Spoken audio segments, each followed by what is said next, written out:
The wait is over. It's here. It's the Google Pixel 10 Pro Fold, and what a complicated conversation about this device we're going to have. We'll talk about it right now. Let's bring the camera around and have a look. And we're back. It's the Pixel 10 Pro Fold. From the looks of it, you might say, well, they didn't really do a whole lot from the Pixel 9 Pro Fold. And externally, that's true. Internally, couldn't be further from the truth. So let's talk about the things that you can't see. Number one, I love the gearless hinge. It is a phenomenal feeling, open and close. Super smooth. It's nice. There's no like snapping. There's no area where you feel it just kind of the tension that just kind of snaps over. It's a smooth action all the way across, and it feels solid. Now, why is a gearless hinge something that you want to really focus on when you're talking about a review? It aims towards durability. The fewer parts in this thing, the less that could go wrong with it over time. And as we talk about getting these foldables in more hands of casual users and people who might want to take a try on one of these for the first time, durability has to be towards the top of the list. Enthusiasts don't think about it. You know, I've used these things for years now, so I don't worry about durability as much. I know that the durability has improved pretty well on these things. But every time I'm out reviewing one and I show them to somebody, the second or third question out of their mouth is always about, is it going to break? Is it going to break? How is it, can I actually use it though? Can I be afraid? Or all these things. So that kind of durability really will help people take a chance and add some peace of mind. On top of that is the IP68 dust and water resistance. I still wouldn't build a sandcastle with this thing. I still wouldn't throw it in the ocean. But that fear that people have in the back of their brains that they have to completely baby these things kind of goes away. I don't have to decide, well, I'm going to the beach. Maybe I got to buy one of those things, those bags, those waterproof things. Those things kind of go away. If you're around a dusty environment or it's raining outside and you're, oh man, maybe I can't use, those things go away. And when you're buying an $1,800 phone, you want to be able to use it and you don't have to sit there and think, well, maybe I can use it today, maybe I can't. And so that's why those things actually matter a lot more than you think. Now, it's not all wonderful with the design. This is a heavy phone.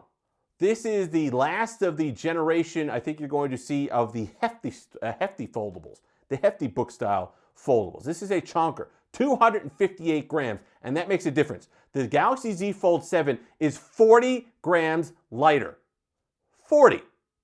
And you absolutely feel that. It's also a touch thicker than last year's 9 Pro Fold. Not a lot, but a little bit.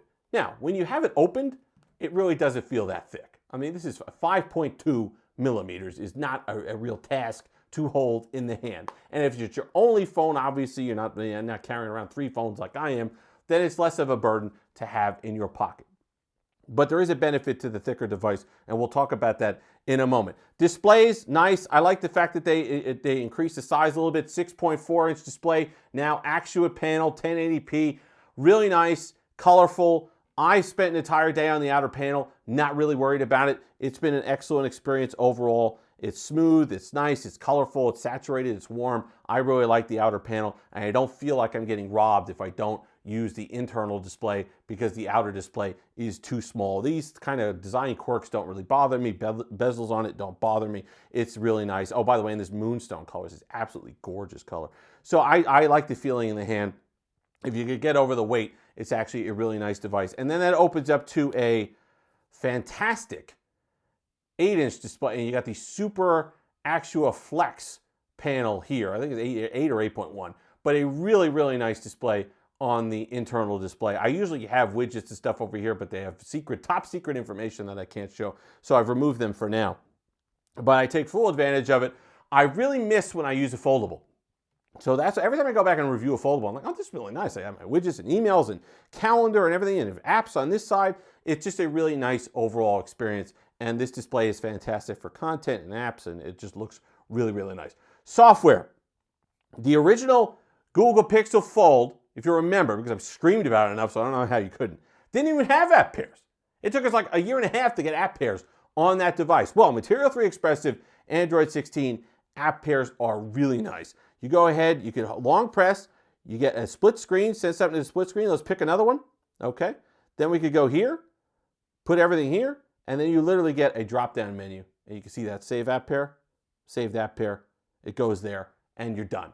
Really nice. 3 steps, and you have an app pair. And the multitasking experience is quite good. We'll go ahead and pull it up again, and you can see kind of that 90-10 multitasking that I like going back and forth there. I think it's an overall smooth experience. It's a nice experience. It's not quite open canvas, but we're getting a little closer when it comes to the experience. Material 3 expressive, really nice across the board. I love it on every phone that I've used it on. I love the way media controls work. I love the design. I love the way that it flows through the entire user experience. It's smooth, it's well designed, it's intuitive, it's everything that you're gonna want. Gemini stuff, you either want it or you don't.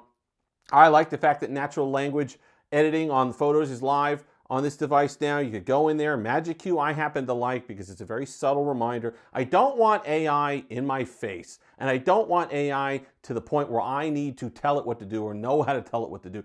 For the natural language stuff, I just say, hey, I want this removed from a photo, and it'll decide, well, I'm going to use Magic Edit or Magic Eraser and get an editor, whatever it needs to do, and that's how it does it. I really like that approach to AI. Of course, you got the 16 gigs of RAM in here, 4 of that allocated for your AI stuff running in the background. That brings us to the Tensor G5. I had Genshin Impact on here. I'm not going to pull it up because it takes a minute to load. Medium settings, it runs smoothly. I'm tired of this argument. We're going to have a video tomorrow. I'm tired of this argument that somehow these pixels can't game. I mention it because it is a factor for some people, but at this point, if you're a hardcore gamer, if you need that raw performance, you're going to look elsewhere. For productivity and everything else that the Tensor G5, the NPUs, the TPUs, those things that Google has enhanced, things are smoother on here. Multitasking is nice. Day-to-day stuff is nice. I haven't really had a laggy pixel for a long time. And that's saying something. So these software updates and performance are really, really, really good. I mentioned that Google made the device thicker, but at least it put a bigger battery in there. 5,015 milliamp hour battery. And let me tell you something. That makes a difference.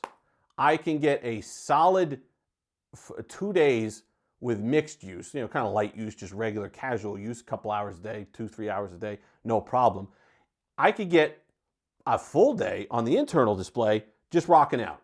I could be on here 6-7 hours on this internal display and be fine.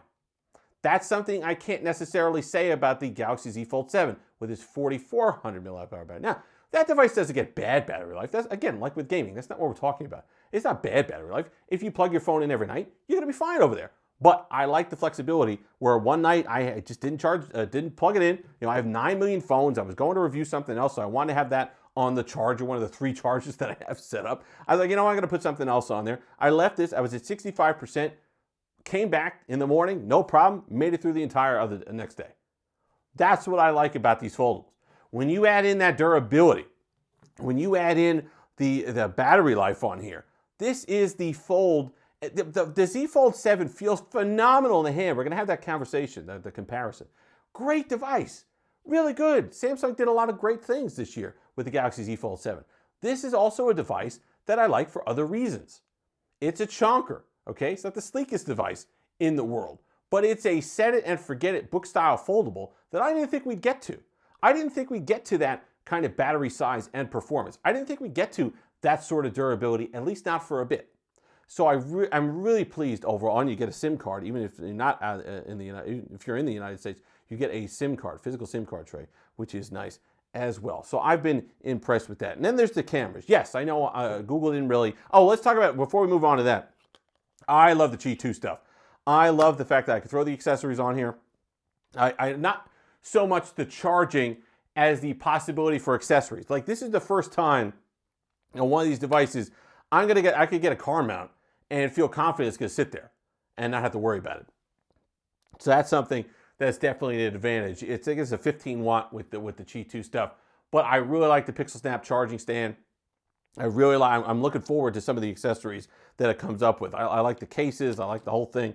It just makes for a nice experience. I like having those magnets in the back of this device. Let's talk about the cameras. Google didn't. We'll throw up a couple shots. Google didn't really update a whole heck of a lot here. Did it need to?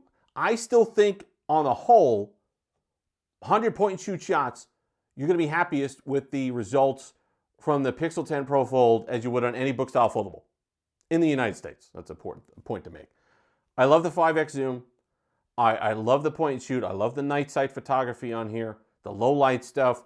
I do see that this phone brings back some of that drabness that we used to get with Pixel devices. It's kind of gone away a little bit with the Pixel 10 series. You get kind of that the stark photos, easily fixed in editing, but I would love if they pumped up the saturation and the warmth just a touch on the color signs for this device. But overall, this is a really nice package. $1,800. You know what you're getting involved in. But if you're somebody that spends $1,800 and you want to get 4 or 5 years out of this device, the things that Google did do on the inside are things that are going to matter to you. The hinge. I'm telling you, the Gyros hinge is going to play a bigger factor than you think long term. IP68 dust and water resistance. Just having that confidence to carry it around. The battery life, just kind of set it and forget it. Just going to grab it and go. If you're somebody that's less interested in some of the other stuff and you're just like, you know what, I'm just buying this thing because this is a productivity monster. I want the big display. I run a business. I'm online all the time. I need several widgets to keep organized. This is a phone that you're going to want to take a look at. We're going to have the conversation and the comparison later in the week between the two because it's important. I like the Z Fold 7 a lot too. So don't think that it's one over the other. They both have things that they do well that are different from each other, which makes for an interesting conversation. And this Moonstone, I am not somebody who likes like a flat matte slate gray, but this is a really well done one with touches like purple and blue, and it's better in person than it is on camera. It looks pretty decent here right now. Anyway, if you made it this far, like, comment, subscribe, all that fun stuff. Until next time, have the Steve-licious day.